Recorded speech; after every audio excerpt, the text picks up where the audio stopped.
بالله من الشيطان الرجيم بسم الله الرحمن الرحيم ولن ترضى عنك اليهود ولا النصارى حتى تتبع ملتهم قل إن هدى الله هو الهدى ولئن اتبعت أهواءهم بعد الذي جاءك من العلم ما لك من الله من ولي ولا نصير.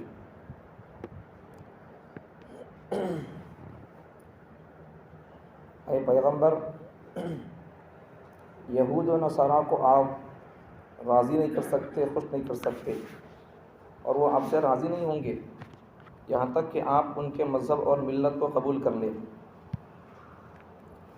اللہ تعالیٰ ارشاد فرما رہے ہیں، اے پیغمبر، اللہ کی طرف سے آپ کہیے کہ اللہ کی طرف سے جو ہدایت ملی ہے وہی اصل ہدایت ہے۔ اگر آپ ان کی خواہشات کی اتباع کرو گے، آپ کے پاس وحی کے آ جانے کے بعد، علم کے آ جانے کے بعد، تو پھر آپ کو اللہ کی گرفت سے کوئی بھی بچانے والا نہیں ہوگا، نہ کوئی آپ کا دوست اور حمایتی ہوگا، نہ کوئی آپ کا مددگار ہوگا۔ یہ آیت کل پڑھی گئی، لیکن اس کی مزید وضاحتیں اور ہمارے معاشرے کی باتیں عرض کرنا ہے۔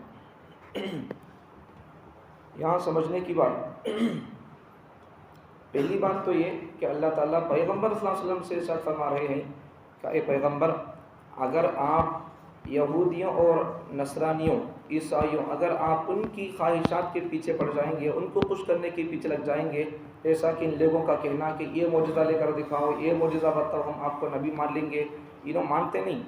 ماننے والا یہ سب سوالات نہیں کرتا۔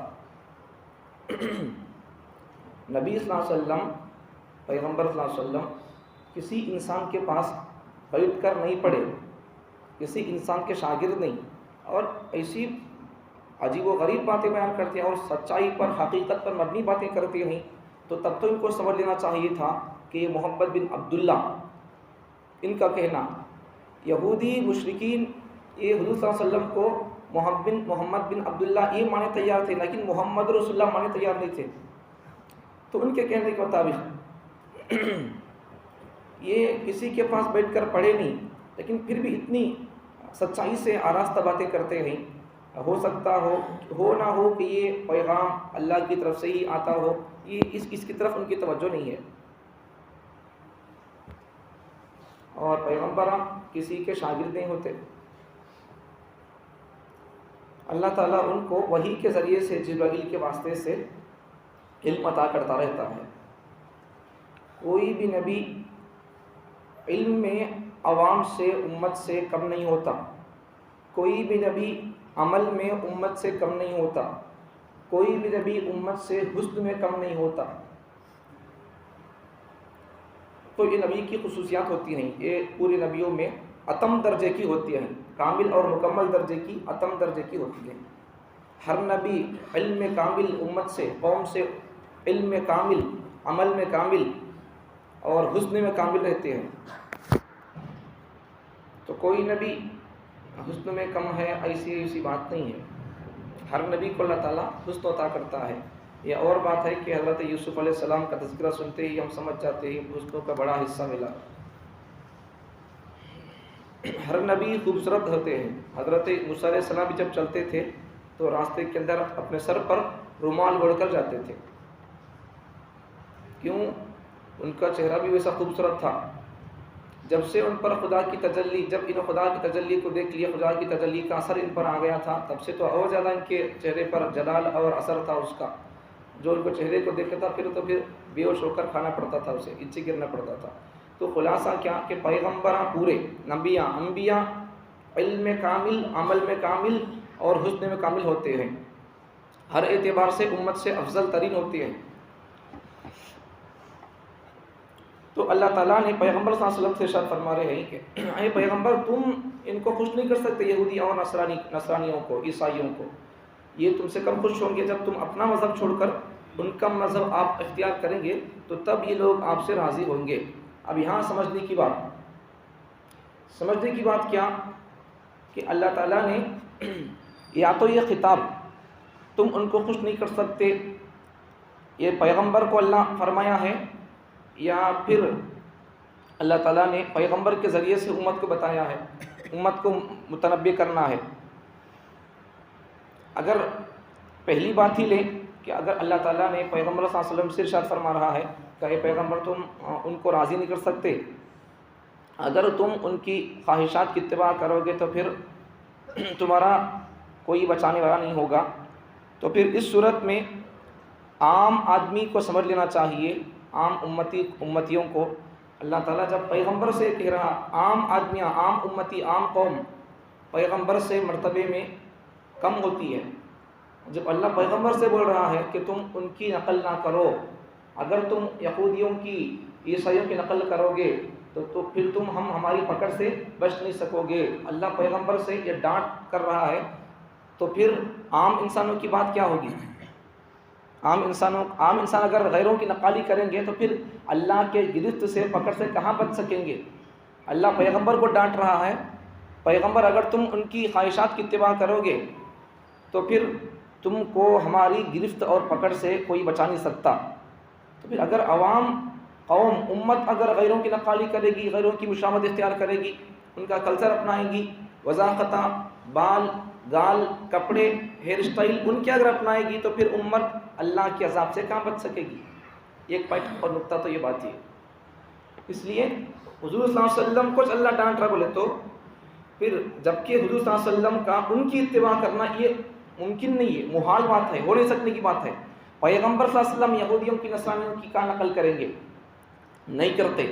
اگر ان کی نقل، اگر ایسی بات ہو تو پھر پیغمبر صلی اللہ علیہ وسلم اگر ان کی نقل کریں گے تو پھر پیغمبر صلی اللہ علیہ وسلم کے اوپر اللہ کا غصہ آ جائے گا، اللہ کا غصہ اتر جائے گا، جبکہ اللہ تعالیٰ کا وعدہ ہے کہ اللہ پیغمبر صلی اللہ علیہ وسلم پر کبھی غصہ نہیں کریں گے۔ یہ دو باتیں نہیں ہونے والی باتیں ہیں۔ اگر پیغمبر صلی اللہ علیہ وسلم ان کی اطاعت اور اتباع کریں گے یہودیوں کی تو پھر اللہ تعالیٰ کا غصہ شروع ہو جائے گا، اور یہ ہونے والی بات نہیں ہے۔ اللہ تعالیٰ کا وعدہ ہے کہ پیغمبر صلی اللہ علیہ وسلم سے اللہ کبھی غصہ نہیں کرے گا، تو یہ دو ہونے والی باتیں نہیں ہیں۔ پیغمبر صلی اللہ علیہ وسلم ان کی اتباع نہیں کریں گے اور اللہ پیغمبر صلی اللہ علیہ وسلم کے ساتھ غصے کا معاملہ نہیں کرے گا۔ اب یہ بات کس کے لیے ہے؟ عوام کے لیے ہے، امت کے لیے ہے کہ یہودیوں کی، عیسائیوں کی نقالی نہ کرے، بچ کر رہے۔ آج دنیا کے اندر کوئی بھی مذہب والا اپنے مذہب پر نہیں چل رہا ہے، مسلمان نہیں چل رہا ہے۔ اسلام کو چھوڑ کر دنیا کے اندر اب آسمانی کوئی کتاب، آسمانی کوئی اصول، ضوابط باقی نہیں رہے۔ جیسا اللہ آسمان سے نازل کیا تھا کتاب، وہ کتابیں اب اپنی اصلی حالت پر باقی نہیں ہیں، کوئی کتاب باقی نہیں ہے قرآن کو چھوڑ کر۔ لیکن افسوس کی بات یہ ہے کہ جن کے پاس آسمانی کتاب محفوظ ہے اور محفوظ رہے گی، اس کی حفاظت کی ذمہ داری اللہ لیا ہے، وہ کتاب جس قوم کے پاس ہے وہ قوم غیروں سے زیادہ اپنے اسلام کی مخالفت کرتی ہے۔ عام لوگ اور غیر لوگوں کا اپنے مذہب پر عمل کرنے کے بارے میں بس وہ اپنے مذہب پر عمل نہیں کرتے، اپنی خواہشات کے پیچھے پڑ جاتے ہیں۔ عیسائیوں کو دیکھو کہ عیسائی کی کتاب میں کہاں ہے؟ محمد صلی اللہ علیہ وسلم کا انکار کرو بول کر، کہاں ہے انکار کرو بول کر؟ پھر بھی انکار کر رہی نہیں کر رہی، حضور کا انکار کر رہی، قرآن کا انکار کر رہی۔ کہاں لکھا ہوا ہے انجیل کے اندر؟ یہودیوں کی کتاب میں دیکھو کہاں لکھا ہوا ہے قرآن کا انکار کرو، محمد صلی اللہ علیہ وسلم کا انکار کرو، کہاں لکھا ہوا ہے؟ پھر بھی انکار کر رہی نہیں کر رہی۔ بس وہ اپنی خواہشات کے پیچھے، جو ان کا دل، ان کی مرضی کے مطابق ان کی کتاب میں بات ہوتی تو اسے ایکسپٹ کرتے گئے، اگر ان کی مرضی کے خلاف کتاب کے اندر بات ہوتی تو اسے بدل دیے۔ اب مسلمانوں کا مزاج یہاں تک پہنچ چکا ہے کہ بس ان کے پاس طاقت نہیں ہے، طاقت ہے بھی بدلیں گے تو پھر علماء ان پر فتوے دیں گے کفر کے، اس لیے ہماری مسلمان قوم قرآن کو بدلنے کی کوشش نہیں کر رہی ہے، ورنہ اگر مسلمانوں کے ہاتھ میں اگر علماء نہ ہو تو پھر مسلمان قرآن کو بدلنے کی کوشش کریں گے۔ علماء ہیں اس لیے قرآن کے الفاظ، معانی، مطالب محفوظ ہیں، ورنہ ہماری قوم میں کوئی کم نہیں ہے، قرآن کو بدلنے کی کوشش کر رہی ہے۔ البتہ آج الفاظ کو بدلنے کی طاقت نہیں رکھ رہی ہے، علماء پکڑ لیں گے، ورنہ الفاظ کو چھوڑ کر تو ہماری قوم کیا کر رہی ہے؟ الفاظ کو تو بدلنے کی طاقت نہیں ہے، اب کیا کر رہی ہے؟ احکامات کو بدل رہی ہے، احکامات کو۔ یہ ایک طریقہ بھی اسلام کے مطابق نہیں۔ ایک انسان، ایک بچہ پیدا ہونے سے لے کر مرنے تک ایک طریقہ بھی صحیح اسلام کے مطابق نہیں ہے۔ یہ کس کا عمل ہے؟ مسلمانوں کا عمل ہے، جن کے پاس اللہ کی کتاب ہے اور اس کتاب کی حفاظت کی ذمہ داری اللہ لیا ہے. قیامت تک اس کا نظام نصاب سلیبس چلے گا، اور اس کتاب پر عمل اسی قوم کے ماننے والوں کا، اسی کتاب کے ماننے والوں کا نہیں ہے، بلکہ اس کتاب کے احکامات کے خلاف کام کرنے میں ہی ہم کو تسلی ملتی ہے. سمجھ میں آ رہی بات؟ بچہ پیدا ہو جب سے لے کر دیکھ لو آپ، یہ حکم بھی، یہ عمل بھی مسلمان اسلام کے مطابق کرنے تیار نہیں. ایک حکم بھی بچہ پیدا ہو جب سے لے لو، شروع کر لو. بچہ پیدا ہوا، کہاں پیدا ہوتا؟ ماں کے گھر میں جا کو پیدا. اب دیکھو مطلب کیا سمجھنا چاہ رہا ہوں آپ کو، کہ جیسا دوسرے مذہبوں والے یہودیاں، عیسائیاں، یہ لوگ اپنی کتابوں کو تعریف کر کے اپنی خواہشات اور اپنی منمانی باتیں داخل کر دیے، اپنی منمانی باتوں کے پیچھے پڑ گئے، ویسے مسلمان بھی اپنی کتاب اور اپنے اسلام اور دھرم کو چھوڑ کر اپنی خواہشات کے پیچھے پڑ جا رہا. یہ بتانے کے لیے مثال سمجھا رہا ہوں آپ کو کہ مسلمان پیدا اس سے لے کر، وہ یہودی نصارہ لوگ بھی اپنے مذہب پر عمل نہیں کر رہی، تعریف کر دی ہے، اور ہمارے مسلمان بھی اپنے مذہب اور اپنی کتاب پر نہیں فالو کر کے اسے نہیں چل رہے. اب ان کے پاس طاقت نہیں بدلنے کی، لیکن اندرونی اعتبار سے کتاب کے خلافی کام کر رہی، اسلام کے خلافی کام کر رہی. مثال کے طور پر لے لو آپ، بچہ جب پیدا ہوتا ہے تو پیدا ہونے سے پہلے ہی سے رسم و رواج شروع، جبکہ اسلام رسم و رواج کو پسند نہیں کرتا، اس کی کوئی گنجائش نہیں ہے رسم و رواج کی. حضور صلی اللہ علیہ وسلم نے کبھی بتایا ہمیں، زمانہ جاہلیت کی رسموں کو ختم کرنے کے لیے حضور صلی اللہ علیہ وسلم آئے تھے اور ختم بھی کر دیے پورے رسم و رواج کو. لیکن آج زمانہ چلتے چلتے اسلام کی الف بھی ہمارے پاس موجود نہیں ہے. اب دیکھو بچہ پیدا ہونے سے پہلے ہی شروع، اب یہاں نہیں بچہ ہونا کرتے، مرد بچے والوں کے گھر میں بائک بچی والے پہلے ڈلیوری کا خرچ اٹھانا کرتے، ایسا ویسا کرتے، ایسا بول کر انہوں نہیں ہمیں تو اٹھا لیتی، ہمیں اسکول بول کر تو نہیں، ہمیں ایک بچے کا خرچ اٹھا لیتی، اس کے بعد تمہاری مرضی تمہیں کیا تو کرو. یہ بات سمجھنے کی نہیں ہے، یہ بات عقل سے براتر بات ہے. اگر ایسا بولیں گے تو پھر کیا 40 دن تک کیا ان کی بچی، پہلی ڈلیوری تک 40 دن تک کیا ان کی بچی، ماں باپ کی بچی، بائک بچی والوں کی بچی، اس کے بعد ان کی بچی نہیں، کیا ہمیں پہلی ڈلیوری کے خرچ اٹھا لیتی ہیں، 40 دن تک ہمیں دیکھ لیتی ہیں، اس کے بعد تمہیں کیا تو کر لو ہمارے کو معلوم نہیں. تو یا 40 دن تک کیا تمہاری بچی، پہلی ڈلیوری 40 دن تک تمہاری بچی کیا، اس کے بعد تمہاری بچی نہیں. یہ سب رسموں کے پیچھے پڑے ہوئے ہیں، کہاں کی جا کو کیا کلا کو ڈالنا. بچے پیدا ہونے کے بعد یہ بھی قسم کی باتیں، نام بھی ڈھنگ کا رکھنا نہیں آتا، کیا کی نامہ، کوسے کی نامہ. میں بول رہا ہوں نہیں، یہ ایک بھی طریقہ مسلمانوں کے پاس اسلام کا نہیں ہے، ایک بھی طریقہ نہیں ہے. آپ ثابت کرو کون سا طریقہ ہے، بتاؤ مجھے. ایک طریقہ بھی نہیں ہے. بچے کے پیدا ہونے سے پہلے سے لے کر مرنے تک بھی، مرنے پر تو اور زیادہ رسم و رواج، اور زیادہ خرافات، بدعات، حد نہیں. اسلام میں جتنا رسم و رواج سے، بدعات سے روکا گیا، اس سے بڑھ کر ہی مسلمان رسم و رواج کو ایکسپٹ کرتے جا رہے ہیں، اسے پروموٹ کرتے جا رہے ہیں اور بڑھاتے جا رہی ہیں اسے. سمجھ میں آ رہی بات؟ عبادتیں بھی صحیح نہیں، ریاضتیں بھی صحیح نہیں، تلاوتیں بھی صحیح نہیں، کون سی چیز بھی ہمارے پاس صحیح نہیں ہے، جبکہ کتاب صحیح ہے لیکن اس کتاب پر عمل کرنے والے صحیح نہیں ہیں. اسلام اچھا مذہب ہے لیکن مسلمان اچھے نہیں ہیں. اس لیے اگر دنیا کے انسان اسلام کے قریب نہیں آ رہے ہیں تو وہ اسلام اچھا نہیں ہے اس لیے نزدیک نہیں آ رہی ہے، ایسی بات نہیں. اسلام تو اچھا ہے، مسلمان اچھے نہیں اس لیے تو غیر مسلم لوگ اسلام کے قریب نہیں آ رہے. اگر اسلام کو مسلمان اگر اپناتے تو پھر غیر مسلم اسلام قبول کرنے میں دیر نہیں کرتے تھے. ان کے اسلام کو قبول کرنے میں آڑ مسلمان بنے ہوئے ہیں، اور غیر مسلموں کو پوری دنیا کے انسانوں کے بھی سچے اچھے مذہب پر پورے مسلمان بن کر اسلام کو فالو کرتے ہوئے ایک اچھے انسان کو دیکھنے کی ان کو کوشش اور فکر ہے. اسی لیے تو ہندوؤں کا بھی کہنا اور اسی پہلے بھی کہا، میں اجماع میں بھی کہا کہ گاندھی جی کا کہنا کہ وہ اپنے وزیروں کو کہتے ہیں سادگی کی زندگی گزارو، اس پر بیان کرتے ہوئے اپنے وزیروں کو کہتے ہیں کہ میں سادگی کی زندگی گزارنے کے لیے تم کو مثال رام جی کو، کشن جی کی مثال نہیں دیتا کیونکہ تاریخی ہستیاں نہیں ہیں.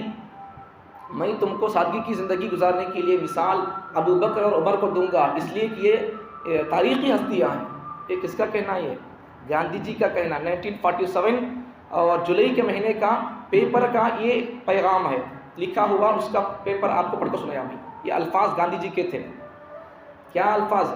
میں اپنے مذہب کے ماننے والوں کو، اپنے وزیروں کو میں سادگی کی زندگی گزارنے کے لیے رام جی کی، کشن جی کی مثال نہیں دیتا، اس لیے کہ وہ تاریخی ہستیاں نہیں ہیں، مذہبی ہستیاں ہیں۔ میں تم کو سادگی کی زندگی گزارنے کے لیے اپنے ہندو لوگوں سے کہہ رہا دیجیے، میں سادگی کی زندگی گزارنے کے لیے تم کو مثال دوں گا ابو بکر اور عمر کی، اس لیے کہ وہ تاریخی ہستیاں ہیں اور وہ اپنی جگہ پر بادشاہ رہ کر بھی سادگی کی زندگی گزار کر چلے گئے۔ یہ کس نے کہا؟ ایک ہندو کہہ رہا ہے، اس کو معلوم ہے کہ یہ پراپت جگت گرو محمد صلی اللہ علیہ وسلم کو پکے فالو کرنے والے، اپنے مذہب پر پکے مسلمان، اس کو معلوم ہے، اس لیے ان کی مثال دے رہا۔ ہمیں بھی مسلمان ہیں، لیکن آج ہماری مثال کیوں نہیں دیتے لوگ؟ اس لیے کہ ہمارے پاس اسلام کا ایک بھی سبق نہیں ہے۔ یہ بچہ پیدا ہونے سے لے کر مرنے تک کی یہ سارے رسم و رواج، یہ سب چھوڑو، ایمان میں بھی پکے نہیں، عقیدہ توحید کے اندر پکے نہیں۔ اب وہ اس نے تو پھر بعد کی چیزیں کیا پوچھتی؟ ایمان ہے تو یہ سب چیزیں آنے کا، اسلام پر عمل کرنا، یہ رکھنا، یہ کرنا، یہ سب چیزیں بعد میں۔ مسلمان پر نماز فرض ہے، سو مسلمان نہیں سو سے نماز فرض ہے، آپ بولے تو کیا بولتا ہوں؟ مارتا۔ سمجھ میں آ رہی بات؟ تو مسلمان ابھی ایمان میں پکا نہیں ہے، تو پھر دوسری چیزیں کیا عمل کرے گا؟ اسے کیا معلوم ہوگی؟ ایمان کے بارے میں بھی ابھی صحیح باتیں معلوم نہیں صحیح مسلمان کو، کیا بولنے سے ایمان چلے جاتا، کیا بولنے سے ایمان باقی رہتا، یہ مسلمان کچھ معلوم نہیں ہے۔ اپنے مذہب، اپنے ایمان، اپنے عقیدے کی اسے فکر نہیں ہے۔ دیکھو ایک بات یاد رکھو، جو آدمی اپنے ایمان سے بے فکر ہو جاتا ہے، غافل ہو جاتا ہے، اس کا ایمان اب جاتا کب آتا ہے چلے گیا، اس کی فکر نہیں ہے، تو سمجھو کہ وہ آدمی منافق ہے۔ منافق مسلمان نہیں، منافق۔ ایمان کی فکر ہے، میرا ایمان ہے چلے گیا، میں یہ بات بولوں ان کو، ہے میرا ایمان چلے جاتا، اسلام کے خلاف یہ بات بول دیا میں، قرآن کے خلاف یہ بات بول دیا میں، چلو چھوڑو کیا کر لے تو کیا ہوتا بھائی بول کر، سود لیتی ہی نہیں لینا جی بول کر بولے، کو سا لے تو کیا ہوتا بھائی، اللہ پکڑتا عذاب، کو سا پکڑتا عذاب، اور اتنے دن سے لے رہا ہوں کھا رہا ہوں میں، اللہ اگر ہوتا پکڑتا تو پھر میری کبھی کی خبر گٹ جانا تھا، زندہ زمین میں گھٹ وہیں دھس جانا تھا۔ اگر اس قسم کی باتیں کہتا ہے تو پھر کافر ہو جاتا، جب تو کیا اللہ کا ذکر کر رہا، اللہ نہیں ہے، اگر ہوتا تو میرے اوپر پکڑ کرتا تھا، یہ ساری باتیں کفریہ باتیں نہیں ہیں۔ سمجھ میں آ رہی بات؟ تو خلاصہ یہ کہ مسلمانوں کو چاہیے کہ مسلمان غیروں کی نقالی کو، غیروں کے پیچھے پڑنے کو چھوڑ کر اسلام کے پیچھے آ جائیں، اسلامی تعلیمات کو فالو کریں، حضور کی تعلیمات کو فالو کریں، حضور کی تعلیمات۔ ایک بات یاد رکھو، دنیا کے اندر کوئی مذہب بھی اور کوئی مذہب والے بھی یہ بات ثابت نہیں کر سکتے کہ وہ مذہب انسان کا بنایا ہوا نہ ہو، دوسری بات، اور وہ مذہب انسان کی فطرت کے مطابق ہو۔ کون سا بھی مذہب لے لو، اب یہودیت لے لو، عیسائیت لے لو، کوئی سا بھی مذہب اب موجودہ اب دور میں کوئی سا بھی مذہب، کوئی سی بھی کتاب اب صحیح نہیں ہے۔ تو دو باتیں، یہ کوئی مذہب والا اسلام کو چھوڑ کر کوئی بھی مذہب والا اپنا مذہب کسی انسان کا بنایا ہوا نہیں ہے، اور دوسری بات کیا، یہ ہمارا مذہب انسانی فطرت کے مطابق ہے، کوئی ثابت نہیں کر سکتا۔ مسلمان ثابت کر سکتے ہیں کہ ہمارا مذہب انسان کا بنایا ہوا نہیں ہے، اللہ کا بنایا ہوا ہے، اور دوسری بات ہمارا مذہب انسانی فطرت کے مطابق ہے، یہ مسلمان اس بات کو ثابت کر سکتے ہیں۔ کرتے کب؟ جب انہوں اس پر عمل کرے تو تب انہوں ثابت کر سکتے ہیں، انہوں خود عمل نہیں کرے تو پھر دشمنوں کو جواب کیا دیں گے؟ دشمن اگر سوال کرے تو دشمن کے سوال کا جواب مسلمان کے پاس نہیں ہے، تو پھر یہ اپنے مذہب کا دفاع کیا کرے گا؟ اسے خود اپنے دفاع کی فکر نہیں ہے، یہ اپنے دشمن کا اسلام کا دفاع کیا کرے گا؟ اس لیے اسلام کے تابع ہو جاؤ، رسول اللہ کے تابع ہو جاؤ، اللہ کے تابع ہو جاؤ۔ آخری بات، یہودیوں کو عیسائی کو کبھی خوش نہیں کر سکتے، انہیں خوش ہوں گے بھی نہیں، ان کو نہیں کر سکتے اور ہوں گے بھی نہیں۔ آج ہمارا مسئلہ کیا، نوکری کرو، جاب کرو، کیا بھی کرو، بہرحال لوگوں کا ڈر، ان کا ڈر، ان کا ڈر، ٹائی پہننا، یہ کرنا، وہ کرنا، یہ سب کرنا پڑتا، بھائی نہیں کرو تو کیسا بولو، لوگ کیا بول لیتے، انسانہ کیا بول لیتی، رشتے دارہ کیا بول لیں گے، بھائیاں بھانا کیا بول لیں گے۔ ارے بھائی بھائیاں بھانوں کی ڈر کی فکر ہے تجھے، کیا بول لیں گے، ان کی ناراضگی کا خوف ہے، اللہ ناراض ہوتا اس کا کوئی خوف نہیں ہے۔ سمجھ میں آ رہی بات؟ پہلے اس لیے اللہ کس چیز سے راضی ہوتا، اللہ کون سا کام کرنے سے ناراض ہوتا، یہ انسان کو پہلی فکر ہو۔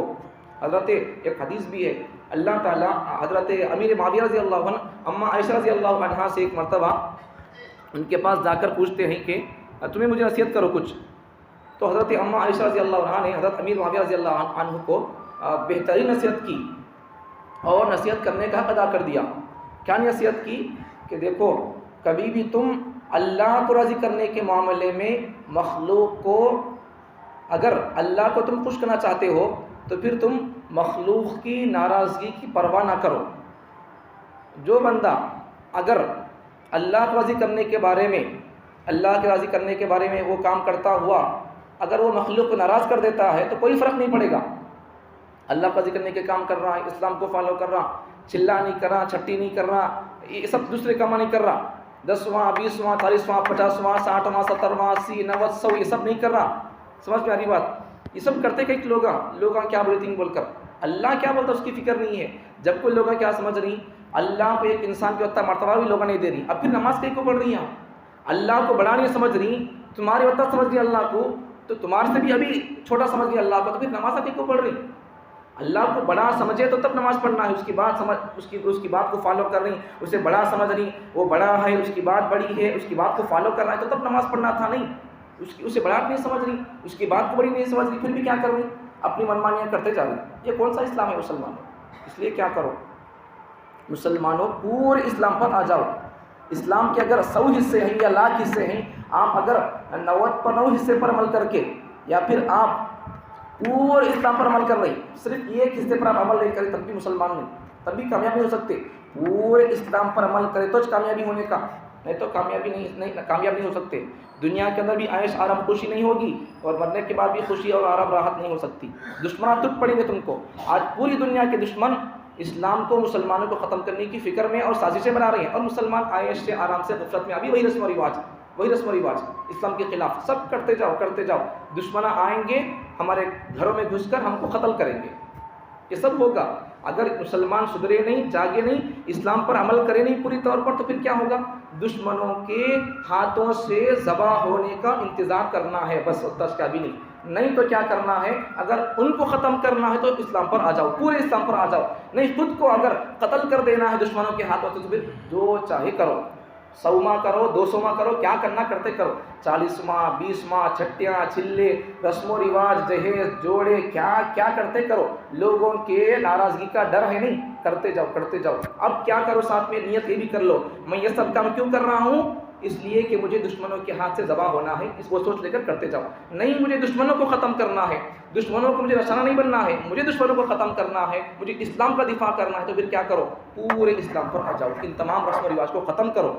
اللہ تعالیٰ مجھے اور آپ کو پورے اسلام پر عمل کرنے کی توفیق عطا فرمائے. اسلام کا سچا پکا اور حضور کا سچا سنتوں پر عمل کرنے والا عاشق, اور اسلام کا فرمانبردار اور مطیع بن کر زندگی گزارنے کی توفیق عطا فرمائے.